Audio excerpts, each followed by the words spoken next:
नमस्कार, ये आकाशवाणी चंडीगढ़ है। अब आप रतिका से प्रादेशिक समाचार सुनिए। केंद्र सरकार ने सुविधाओं से वंचित ग्रामीण महिलाओं को स्वयं सहायता समूह के दायरे में लाने के लिए संगठन से समृद्धि योजना की शुरुआत की। केंद्रीय श्रम एवं रोजगार मंत्रालय ने सभी राज्यों एवं केंद्र शासित प्रदेशों को विभिन्न क्षेत्रों में काम करने वाले श्रमिकों को लू से बचाने के लिए आवश्यक तैयारियां करने के निर्देश दिए। कार्मिक एवं प्रशिक्षण विभाग ने कर्मचारी चयन आयोग की मल्टीटास्किंग स्टाफ परीक्षा और संयुक्त उच्चतर माध्यमिक परीक्षा हिंदी एवं अंग्रेजी के अलावा 13 क्षेत्रीय भाषाओं में आयोजित करने को मंजूरी दी। हरियाणा के श्रम मंत्री अनूप धानक ने कहा है कि हिसार के उकलाना में पीने के पानी की पाइपलाइन बिछाई जाएगी और उकलाना भुना मुख्य मार्ग पर रेलवे ओवरब्रिज बनाया जाएगा। और हरियाणा भ्रष्टाचार विरोधी ब्यूरो ने रिश्वतखोरी के अलग अलग मामलों में 4 व्यक्तियों को गिरफ्तार किया है। अब समाचार विस्तार से। केंद्रीय ग्रामीण विकास मंत्री गिरिराज सिंह ने आज संगठन से समृद्धि योजना की शुरुआत की। ये योजना सभी पात्र सीमांत ग्रामीण महिलाओं को स्वयं सहायता समूहों के अंतर्गत लाकर उन्हें सशक्त करेगी। इस अवसर पर श्री गिरिराज सिंह ने कहा कि सरकार का 10 करोड़ महिलाओं को स्वयं सहायता समूहों से जोड़ने का लक्ष्य है। उन्होंने प्रसन्नता व्यक्त की कि मई 2014 में यह संख्या मात्र 2 करोड़ 35 लाख थी, जो अब बढ़कर 9 करोड़ से अधिक हो गई है। उन्होंने कहा कि सरकार ने स्वयं सहायता समूहों से जुड़ी प्रत्येक महिला की आय 1 लाख रुपए प्रतिवर्ष करने का लक्ष्य निर्धारित किया है। श्री गिरिराज सिंह ने महिलाओं से मोटे अनाज से उत्पाद तैयार करने की अपील भी की। केंद्रीय श्रम एवं रोजगार मंत्रालय ने सभी राज्यों और केंद्र शासित प्रदेशों से विभिन्न क्षेत्रों में काम करने वाले श्रमिकों को लू से बचाने की तैयारियां और प्रभावी प्रबंधन सुनिश्चित करने को कहा है। श्रम सचिव आरती आहूजा ने सभी राज्यों और केंद्र शासित प्रदेशों के मुख्य सचिवों को लिखे एक पत्र में अत्यधिक गर्मी के प्रभावों को कम करने हेतु आवश्यक कदम उठाने के लिए नियोक्ताओं, कंपनियों और उद्योगों को निर्देश जारी करने को कहा है। श्रम सचिव ने बताया कि मौसम विभाग ने इस वर्ष गर्मी के मौसम में उत्तर पूर्व और मध्य भारत के अधिकांश हिस्सों और उत्तर पश्चिम के कुछ हिस्सों में सामान्य से अधिक तापमान होने की संभावना जताई है। पत्र में कर्मचारियों और श्रमिकों के लिए काम के घंटों का पुनर्निर्धारण तथा कार्यस्थल पर पर्याप्त पेयजल सुविधाएं सुनिश्चित करने के निर्देश दिए गए हैं। स्वास्थ्य विभाग के साथ श्रमिकों की नियमित स्वास्थ्य जांच करने को भी कहा गया है। कार्मिक एवं प्रशिक्षण विभाग ने कर्मचारी चयन आयोग की मल्टीटास्किंग स्टाफ परीक्षा और संयुक्त उच्चतर माध्यमिक परीक्षा हिंदी और अंग्रेजी के अलावा 13 क्षेत्रीय भाषाओं में आयोजित करने की मंजूरी दी है। केंद्रीय मंत्री डॉ जितेंद्र सिंह ने कहा कि स्थानीय युवाओं की भागीदारी को बढ़ावा देने और क्षेत्रीय भाषाओं को प्रोत्साहित करने की प्रधानमंत्री नरेंद्र मोदी की पहल पर यह ऐतिहासिक फैसला लिया गया है। उल्लेखनीय है कि परीक्षा का प्रश्न पत्र हिंदी और अंग्रेजी के अलावा 13 क्षेत्रीय भाषाओं में तैयार किया जाएगा। यह परीक्षा अगले महीने की 2 तारीख से आयोजित की जाएगी।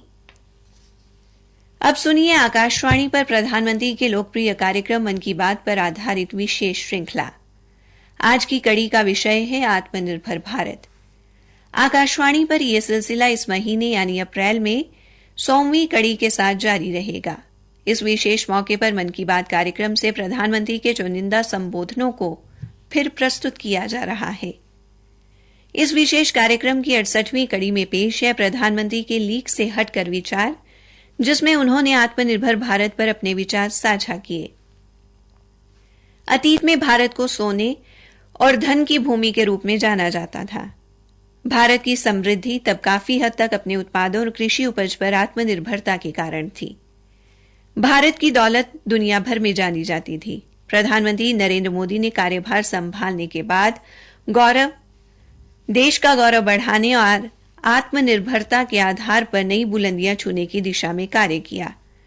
30 अगस्त 2020 को प्रसारित मन की बात कार्यक्रम में प्रधानमंत्री ने कहा कि समर्पण और प्रतिबद्धता से ही आत्मनिर्भर भारत का लक्ष्य हासिल किया जा सकता है।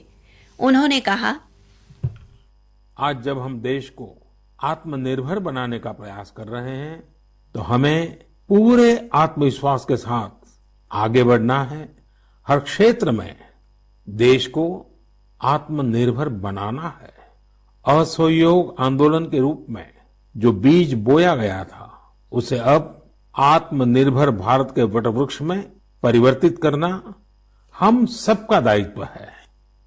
मेरे प्यारे देशवासियों, भारतीयों के इनोवेशन और सॉल्यूशन देने की क्षमता का लोहा हर कोई मानता है, और जब समर्पण भाव हो, संवेदना हो, तो ये शक्ति असीम बन जाती है।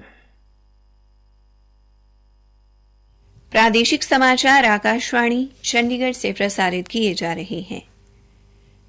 हरियाणा के श्रम मंत्री अनूप धानक ने कहा है कि हिसार के उकलाना में लगभग 6 करोड़ 45 लाख रुपए की लागत से भाखड़ा नहर से पीने के पानी की पाइपलाइन बिछाई जाएगी, जिससे उकलाना गांव एवं शहर में भाखड़ा का पानी लाया जाएगा। इसी तरह लगभग 45 करोड़ रुपए की लागत से उकलाना भुना मुख्य मार्ग पर रेलवे ओवरब्रिज का निर्माण किया जाएगा। दोनों परियोजनाओं के टेंडर लगा दिए गए हैं और टेंडर प्रक्रिया पूरी होते ही निर्माण कार्य शुरू हो जाएंगे, जिससे क्षेत्र के लोगों की वर्षों पुरानी मांग पूरी हो जाएगी। श्री धानक ने कहा कि उकलाना में पानी की 7170 मीटर लंबी पाइपलाइन बिछाई जाएगी एवं एक वाटर टैंक बनाया जाएगा तथा वहीं पर पंप सेट लगाया जाएगा। इस पाइपलाइन के माध्यम से भाखड़ा नहर से पीने का पानी उकलाना गांव एवं उकलाना शहर पहुंचेगा, जिससे दोनों जगह की पीने के पानी की समस्या का स्थायी तौर पर समाधान होगा।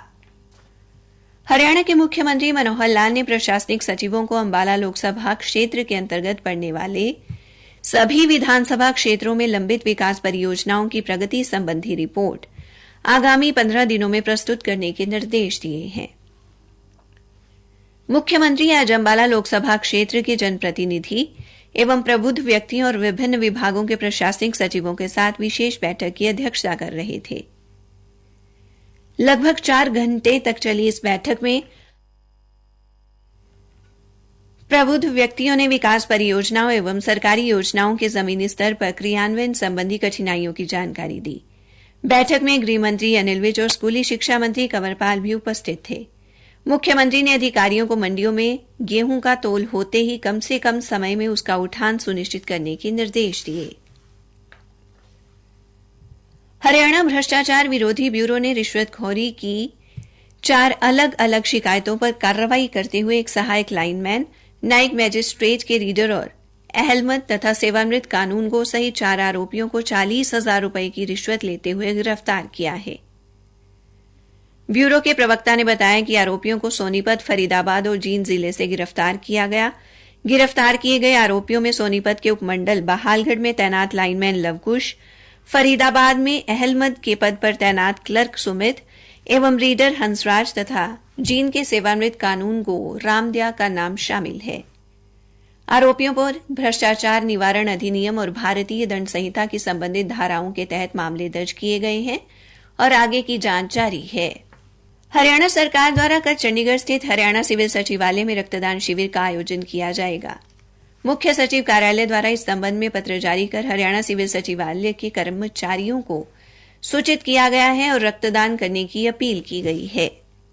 पलवल के पुलिस अधीक्षक लोकेंद्र सिंह ने आज होडल में अपराध जांच शाखा का औचक निरीक्षण किया। इस दौरान उन्होंने रिकॉर्ड रूम, कर्मचारियों के रहने एवं अनुसंधान के लिए बने कमरों का निरीक्षण किया। इस अवसर पर होडल के उप पुलिस अधीक्षक सज्जन सिंह भी मौजूद रहे। इसके बाद पुलिस अधीक्षक ने पुलिस कर्मचारियों एवं अधिकारियों की बैठक ली, जिसमें रिकॉर्ड दुरुस्त करने, सफाई व्यवस्था तथा अनुसंधानकर्ताओं को अभियोग में प्रभावी कार्रवाई करते हुए अपराधियों को गिरफ्तार करके शिकायतकर्ता को न्याय दिलाने का काम करने के निर्देश दिए गए। अंत में मुख्य समाचार एक बार फिर। केंद्र सरकार ने सुविधाओं से वंचित ग्रामीण महिलाओं को स्वयं सहायता समूह के दायरे में लाने के लिए संगठन से समृद्धि योजना की शुरुआत की। केंद्रीय श्रम एवं रोजगार मंत्रालय ने सभी राज्यों एवं केंद्र शासित प्रदेशों को विभिन्न क्षेत्रों में काम करने वाले श्रमिकों को लू से बचाने के लिए आवश्यक तैयारियां करने के निर्देश दिए। हरियाणा के श्रम मंत्री अनूप धानक ने कहा है कि हिसार के उकलाना में पीने की पानी की पाइपलाइन बिछाई जाएगी और उकलाना भुना मुख्य मार्ग पर रेलवे ओवरब्रिज बनाया जाएगा। इसी के साथ ये समाचार बुलेटिन समाप्त हुआ।